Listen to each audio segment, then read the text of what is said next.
nome do Pai, e do Filho, e do Espírito Santo. Amém. Muito bem, gente. Vamos falar sobre a reforma hoje, né? Reforma luterana. Estamos completando, dia 31 de outubro, os 503 anos da Reforma Luterana, desta obra liderada por Martinho Lutero. Martinho Lutero, que foi um servo nas mãos de Deus, um instrumento usado por Deus, para liderar esse movimento da reforma, a fim de trazer a igreja de volta, para os trilhos da palavra do nosso Deus. Por isso eu começo essa reflexão fazendo a seguinte pergunta: o que é a reforma e qual a importância dela hoje para os cristãos e os luteranos após 503 anos? Será que ela ainda tem alguma importância? Será que ela ainda tem algum legado para nós, hoje, após aí 503 anos desse movimento? Pois é, a reforma luterana é algo que não ficou no passado. O que Martinho Lutero fez é atual e, sem dúvida, gente, interfere na vida de todos. Lutero traz, acima de tudo, a palavra de Deus. Nela, na palavra, está a fonte de vida, de fé e de ensino. É na palavra pura e verdadeira que Martinho Lutero encontrou o consolo que ele não tinha antes de mergulhar nas maravilhas de Deus expressas na Bíblia, as Sagradas Escrituras. É na palavra de Deus, gente, que Lutero encontrou a força e também a orientação para promover o retorno da essência do Evangelho, que é Cristo Jesus, o nosso Senhor e Salvador, o Messias, aquele que Deus enviou ao mundo a fim de ser o nosso resgatador, a fim de ser o nosso Senhor. Um professor de teologia da Universidade de Paris, chamado Daniel Oliver, falando sobre a questão atual da reforma, ele disse o seguinte: a maior contribuição de Lutero foi a redescoberta do Evangelho, de que a fé em Jesus Cristo como Salvador é o único meio para a salvação. Sem dúvida, gente, existem outras contribuições da reforma, além, claro, da redescoberta da boa notícia da salvação pela fé em Cristo Jesus. E que muitas vezes não nos damos conta, e que estão aí justamente porque a reforma aconteceu. A Bíblia aberta na mão de todos, o culto a Deus, a Bíblia na linguagem do povo, a influência da reforma na educação, na justiça social, na democracia, na economia, o retorno da música e do canto à igreja, o Evangelho espalhado pelo mundo, Jesus como o único Senhor da igreja, o único mediador entre nós e Deus, e assim por diante. Então, realmente, várias as contribuições da reforma para a fé cristã, para a igreja cristã e também para a sociedade em geral. Pois a reforma, ela acabou tendo consequências não só na esfera religiosa, né, mas como eu falei ali, né, também em vários âmbitos da vida em sociedade. Né? Esta reforma causou influências e transformações. O povo, gente, lá na época de Martinho Lutero, vivia na mais cruel ignorância e também superstição.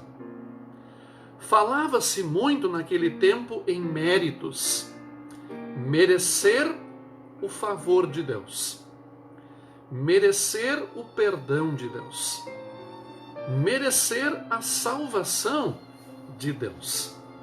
Falava-se muito em compra do perdão dos pecados. Uma das coisas que o nosso reformador Martinho Lutero combateu foi exatamente a questão das indulgências, que era a venda do perdão. Recibos que eram vendidos pela igreja na época, onde estava escrito que a pessoa estava perdoada dos pecados. Falava-se muito também naquele tempo em salvação por obras, ou seja, aquilo que supostamente cada um de nós pode fazer para ser salvo, né? Através de coisas que a gente realiza, né? Sermos então salvos, recebermos a vida eterna. O povo naquele tempo pensava ser livre, mas era de fato escravo do seu próprio desconhecimento da Bíblia, do seu desconhecimento do ensino da palavra de Deus. Tanto que, gente, uma das primeiras providências de Martinho Lutero foi traduzir a Bíblia para o alemão, traduzir a Bíblia para a língua do povo, a fim de que assim o povo então pudesse ler, pudesse estudar, pudesse conhecer a palavra de Deus. Naquele tempo, a Bíblia só estava traduzida para o latim. E eram realmente pouquíssimas pessoas que sabiam ler e falar latim. Então a Bíblia, né, estava muito restrita para o povo em geral.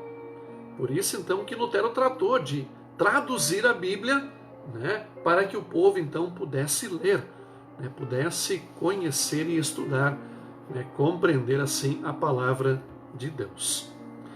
Todos os estudiosos sérios do movimento da reforma, eles são unânimes em dizer que Martinho Lutero foi a causa de grandes transformações lá no final da Idade Média, que repercutiram não só na doutrina da igreja, no ensino da igreja, mas também no ensino em geral, né, na educação em geral, bem como também repercutir na política, na forma de governo, nos direitos humanos e em outras áreas, isso até os nossos dias. Mas sem dúvida, gente, né, a maior contribuição que permanece foi a de recolocar a igreja no fundamento sólido da palavra de Deus e de dar então a oportunidade de todos poderem ler as Escrituras Sagradas, lerem o que Deus fala e não o que pessoas pensam sobre o que é sagrado, de poderem ouvir o que Deus diz e de saber e crer no que Deus revela por meio da Bíblia, e não simplesmente por meio daquilo que alguém diz, por meio daquilo que alguém fala sobre Deus. Não, A partir dali, as pessoas agora têm acesso à Bíblia, têm acesso à palavra de Deus, a esta revelação de Deus, a fim de assim então poder saber, poder conhecer, né, o que Deus diz para nós, o que Deus ensina para nós, o que Deus diz a respeito das coisas da fé, daquilo que é sagrado, daquilo que é espiritual. E a reforma, gente, ela é uma ação contínua, no sentido então de hoje estarmos atentos, separando o que vem de Deus, o que vem da sua palavra, daquilo que é ensino humano, daquilo que é invenção humana. Por isso que a reforma, ela não é um ato que foi realizado e parou, mas ele é um ato contínuo. Nós continuamos, né, nesse processo de reforma, né, sempre separando então aquilo que de fato é divino, aquilo que de fato Deus diz, né, aquilo que ele revelou, daquilo que alguém está dizendo, daquilo que alguém está ensinando e afirmando, dizendo que é sagrado, dizendo que é divino, dizendo que isso foi revelado por Deus, né? Por isso, gente, é preciso então que continuem existindo pessoas comprometidas com a verdade de Deus, com a verdade bíblica, em meio a um mundo, em meio a este mundo que é dominado pela mentira, né? Pela mentira nos mais variados âmbitos, também no âmbito espiritual. Nós vivemos, minha gente, num mundo dividido religiosamente e cada vez mais distante do puro ensino expresso então na palavra de Deus, expresso na sua revelação para nós, seres humanos. Por isso, meus irmãos e irmãs, amigos e amigas, Deus, ele continua falando conosco. Deus continua ensinando cada um de nós por meio justamente da sua palavra. E porque a reforma aconteceu, hoje então, todas as pessoas têm a oportunidade de encontrar ali nas Escrituras o único caminho que Deus de fato dá, que Deus de fato oferece para a salvação das pessoas, para a salvação do pecador. A boa notícia de Deus, o Evangelho, né? Essa boa notícia expressa, por exemplo, nas palavras do apóstolo Paulo, que nós encontramos lá em Romanos capítulo 1, versículo 17. O justo viverá por fé. Aliás, este foi o versículo que se tornou o grande lema da reforma, né? Se tornou de fato o texto bíblico que amparou todo o movimento da reforma. O justo viverá por fé, né? Não pelas suas obras, não pelas suas realizações e assim por diante, mas o justo, aquele que crê, viverá por fé.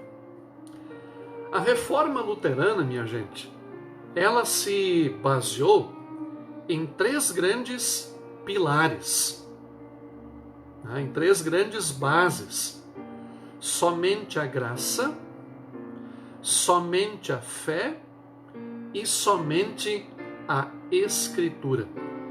Esses foram então, né, os três pilares, né, que sustentaram e sustentam o movimento da reforma até hoje. O primeiro pilar, então, somente a graça. O que isso quer dizer? Somente a graça. Nós vamos ler agora Convido vocês a pegarem as suas Bíblias e vamos abrir lá em Efésios. Efésios, no capítulo 2, versículos 8 e 9. Efésios, capítulo 2, versículos 8 e 9. O texto diz o seguinte: pois pela graça de Deus vocês são salvos por meio da fé. Isso não vem de vocês, mas é um presente dado por Deus. A salvação não é o resultado dos esforços de vocês. Portanto, ninguém pode se orgulhar de tê-la. Então vejam, gente? Pela graça de Deus vocês são salvos. A gente é salvo pela graça de Deus. E essa graça de Deus, ela significa então a manifestação do amor de Deus na vida do ser humano, de uma forma imerecida, como algo que ele não pode reivindicar. Esse amor de Deus, ele é incondicional, ou seja, é um amor que não impõe condições e se manifesta então graciosamente através do perdão. O perdão que é imerecido, espontâneo e eterno. A graça, gente, é a negação do nosso esforço com relação a algo que nós não merecemos, mas recebemos. Por isso a graça, ela é um sinal claro da salvação de Deus. A salvação, a vida eterna, é recebida pela graça, o que significa que ela é gratuita. É algo que nós não podemos alcançar, conquistar, merecer pelos nossos próprios esforços. Por isso que é somente a graça, somente por essa graça de Deus, este amor imerecido, esse favor imerecido de Deus através de Jesus para estender a nós então o perdão e a salvação. O segundo pilar da reforma, somente a fé. Eu tenho certeza que vocês já devem ter ouvido a seguinte frase: o importante é ter fé. O importante é ter fé. Porém, minha gente, a grande questão aqui é: fé em quem? Em quem a gente vai depositar esta fé? Em quem a gente vai crer? Por isso não é fé em qualquer coisa. Umas pessoas dizem: o importante é ter fé. Ter fé em mim, ter fé em alguma coisa, ter fé nas pessoas, ter fé em algum objeto. Não. Somente a fé em Cristo, somente a fé em Jesus. E por isso, nesse ponto, novamente, a Bíblia ela é muito clara. É necessário ter fé em Jesus para podermos então receber o perdão e sermos salvos. Eu queria ler com vocês agora Romanos capítulo 5. Por favor, quem tem a sua Bíblia aí ou que pode acessar o seu aplicativo, Romanos capítulo 5, versículo 1. Ok, o texto diz assim: agora que fomos aceitos por Deus pela nossa fé nele, temos paz com ele por meio do nosso Senhor Jesus Cristo. Vejam, gente, aceitos por Deus pela fé. E pela fé nele, pela fé em Cristo Jesus, nós temos paz com Ele, né? Paz com Deus, né? E, consequentemente, paz entre nós, paz entre as pessoas. Por isso, a paz que tanto se fala, a paz que tanto se discursa por aí, ela só pode ser alcançada, ela só pode ser dada através de Jesus, né? Paz com Jesus é que se faz, é pela fé nele, né, que esta paz é concedida para nós, a paz com Deus e também a paz entre as pessoas. Muito bem, gente, não é comum pensar que é preciso crer para ser salvo. A maior parte das igrejas e religiões querem chegar à salvação através da obediência ou das suas próprias realizações, através das suas próprias obras. Né? A gente vai dar uma olhadinha aí nas religiões em geral. Este é o ensino que predomina: a salvação pela obediência ou a salvação pelas obras, por aquilo que nós podemos fazer. Por isso não é tão comum no meio religioso se dizer isso, né? Que a gente é primeiramente aceito por Deus pela fé e que a gente é salvo pela fé, que nós receberemos a vida eterna, a vida para sempre, através da fé.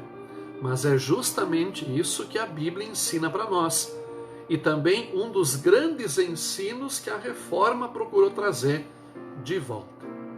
Não é muito comum insistir que as pessoas creiam, mas é de fato o correto e o necessário, de acordo com o que ensina a palavra do nosso Deus. E o terceiro, gente, grande pilar da Reforma foi e é somente a Escritura, somente a palavra, somente a revelação de Deus. Através da Reforma, nós somos herdeiros da Escritura. Herdeiros da Escritura como única fonte de doutrina, como única fonte de ensino para as pessoas. Porque, de fato, a Escritura, a Bíblia, é a única revelação de Deus para nós. É através dessa Escritura que Deus se apresenta, quem Ele é, o que Ele fez, o que Ele tem para nós. A Bíblia fala do grande amor desse Deus por nós e também o que Deus espera de cada um de nós. Por isso, a maior autoridade em termos de ensino sobre Deus é a Bíblia. Tu quer conhecer Deus, tu precisa ir para a Bíblia. Tu quer conhecer algo a respeito do que é sagrado, tu precisas ir para a Bíblia, porque ela é a revelação de Deus. Ela é que apresenta para nós, gente, o plano amoroso de Deus. O plano de amor que Deus tem para cada um de nós, para cada pessoa, para cada ser humano, através de Jesus Cristo. Eu queria que vocês agora abrissem a Bíblia lá em 2 Timóteo, capítulo 3, versículo 16. 2 Timóteo, capítulo 3, versículo 16. Aqui o texto diz o seguinte: pois toda a Escritura Sagrada é inspirada por Deus e é útil para ensinar a verdade, condenar o erro, corrigir as faltas e ensinar a maneira certa de viver. Então vejo, toda a Escritura, tudo que está aqui é inspirado por Deus. Pessoas escreveram, mas essas pessoas foram conduzidas, foram inspiradas, foram guiadas por Deus para revelar aquilo que Deus queria dizer para nós, aquilo que Deus queria revelar para as pessoas do mundo inteiro.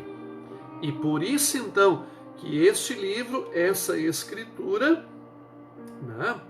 ela é útil para ensinar a verdade que vem de Deus, condenar o erro, apontar aquilo que está errado, aquilo que não é correto aos olhos de Deus, corrigir as faltas, que é corrigir então o que está errado, e ensinar a maneira certa de viver, aquilo que Deus espera que a gente faça, que a gente pratique, que a gente viva aqui neste mundo, que seriam então aí as funções da Bíblia. A gente pode dividir em duas grandes funções, Então, apontar o caminho da salvação e dizer como deve ser a nossa vida, aquilo que está certo e aquilo que está errado, aquilo que devemos fazer e aquilo que não deveríamos fazer, na nossa vida aqui no mundo. Então, gente, este é o Evangelho redescoberto da Reforma, pela Reforma de 1517.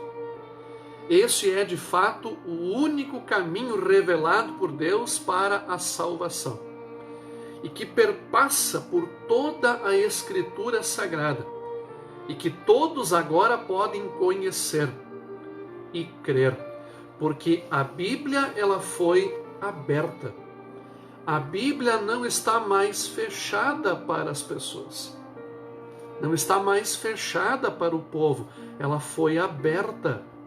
Ela foi colocada à disposição para que as pessoas possam ler, para que as pessoas possam conhecer. E assim também, além de aprender sobre Deus, fortalecer a sua fé e ter a sua vida orientada por essa revelação, por essa palavra. E porque isto é verdade, o apóstolo Paulo, ele pode dizer para muitos: pois desde a infância sabes as sagradas letras, que podem tornar-te sábio para a salvação pela fé em Cristo Jesus. Interessante, Que podem tornar-te sábio para a salvação. Não sábio para as coisas do mundo, não sábio para as ciências do mundo, mas sábio para a salvação eterna, pela fé em Cristo Jesus. Mas, gente, se lá na Idade Média a reforma se tornou necessária, porque a igreja não queria que o povo tivesse acesso à Bíblia, ao Evangelho, que entendesse a palavra de Deus e tudo fazia contra a palavra. Hoje, eu acho que é necessária uma nova reforma. Uma reforma urgente em muitas casas. Uma reforma urgente em muitos lares cristãos, herdeiros de uma Bíblia que foi aberta. Porque hoje, em muitos lares, em muitas famílias, a Bíblia está esquecida. A Bíblia está jogada num canto. A Bíblia está numa gaveta. e as pessoas não estão se dedicando a ouvir essa palavra, a ler essa palavra, a conhecer essa palavra das mais variadas formas que nós temos hoje à disposição. Além da leitura particular, os devocionais, os cultos, os estudos bíblicos presenciais ou também agora online. Precisamos então de uma nova reforma, para que as Bíblias que estão fechadas em muitas famílias sejam novamente abertas, para que assim as pessoas possam ser orientadas e alimentadas por essa palavra que foi aberta para nós novamente através da reforma. Martinho Lutero, com o movimento da reforma, reabriu a Bíblia, que nos torna sábios para a salvação pela fé em Cristo Jesus. Por isso que é preciso a reforma em muitos lares, para que então o tesouro do Evangelho seja reaberto, a fim de que Deus possa falar à família e ninguém se perca eternamente, ninguém seja condenado. Interessante, gente, que Martinho Lutero, falando a respeito da educação, falando a respeito da importância da educação, disse o seguinte: e vejam que palavras atuais, que palavras que valem para hoje, que palavras que valem para agora, que valem para o mundo, para a sociedade agora. Escutem só o que Lutero disse falando sobre a educação, a importância da educação. Eu penso que o progresso de uma cidade não depende apenas do acúmulo de grandes tesouros, da construção de muros de fortificação, da construção de casas bonitas, de muitos canhões e da fabricação de muitas armas. Inclusive, onde existem muitas coisas dessa espécie e aparecem alguns tolos enlouquecidos, o prejuízo é tanto pior e maior para a referida cidade.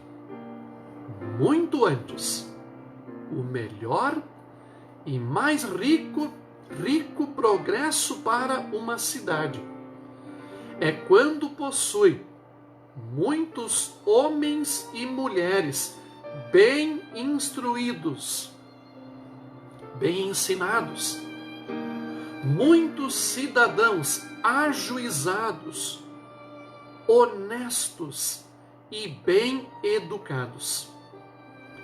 Estes, então, também podem acumular, preservar e usar corretamente riquezas e todo o tipo de bens. Profundo, né, gente? E que palavras atualíssimas, que mostram para nós a importância do ensino, a importância da educação, a importância do aprendizado sobre muitas coisas que nós precisamos: matemática, português, história, geografia, química, física e assim por diante. E também o aprendizado, o ensino, o conhecimento da palavra de Deus. Só assim nós poderemos construir uma sociedade, um mundo melhor, de pessoas melhores, de pessoas capacitadas, para viver melhor e para servir melhor nas mais variadas áreas da vida.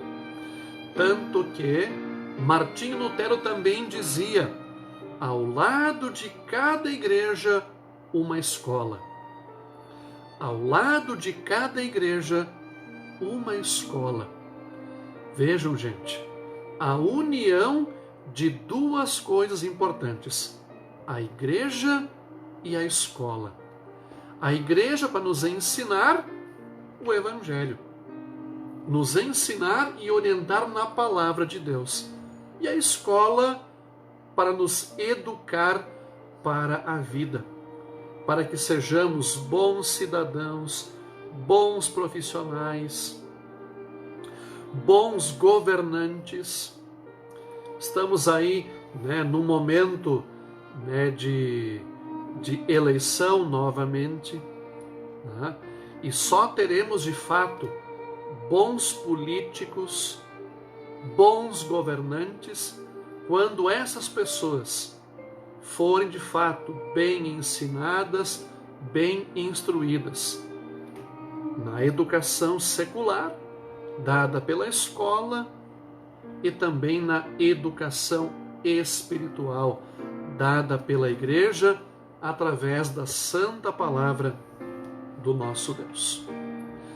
Por isso, ser um cristão, herdeiro da reforma, é saber que nós temos um Deus que nos aceita, um Deus que nos capacita, um Deus que cuida de nós, um Deus que nos ama, um Deus que nos inseriu em seu plano de salvação.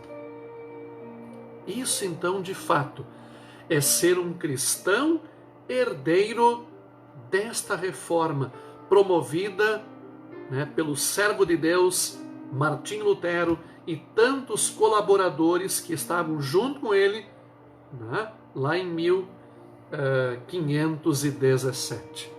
Portanto, há 503 anos atrás. Por isso, meus irmãos e irmãs, amigos e amigas, que Deus nos faça crescer no conhecimento da verdade da sua palavra.